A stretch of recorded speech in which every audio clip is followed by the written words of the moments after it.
Solis Magna की घेराबंदी। कभी महान रहा राजधानी नगर अब जल रहा था। कैलस की सेनाएं द्वारों को तोड़ती हुई आगे बढ़ रही थीं, उनके झंडे अस्त होते सूर्य को ढांक रहे थे। शाही सेना, थकी और कमजोर, संगमरमर की सड़कों पर अंतिम युद्ध के लिए खड़ी थी। महल के भीतर सम्राट औरैक्सेव अपने पितृसत्तात्मक कवच में खड़ा था, हाथों में अपनी विरासत की तलवार थामे। अब वो कोई देवता राजा नहीं था, केवल एक व्यक्ति था जो अपनी समाप्ति का सामना कर रहा था। भविष्यवाणी उसके कानों में गूंज रही थी, सूर्य अस्त होगा, फिर कभी उदय नहीं होगा।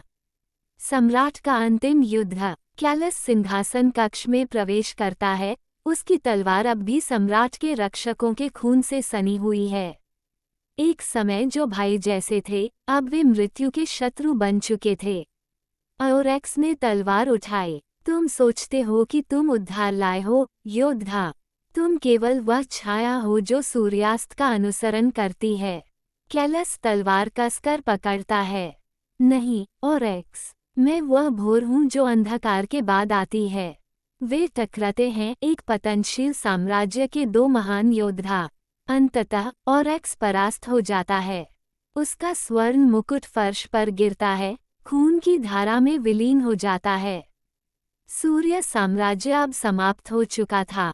साम्राज्य का पुनर्गठन। सम्राट की मृत्यु के साथ कैलस सिंहासन पर बैठता है, लेकिन शासन करना युद्ध जीतने से कहीं कठिन होता है।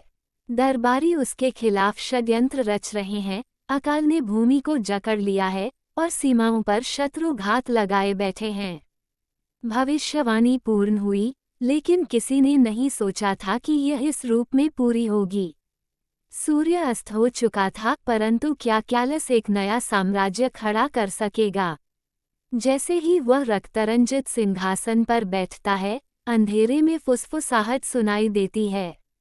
असली खतरा, वह शक्ति जिसने इस विनाश की योजना बनाई, अभी तक प्रकट नहीं हुई है। और इस प्रकार एक युग समाप्त होता है और दूसरा प्रारंभ होता है, शांति में नहीं, बल्कि आग और अंधकार में।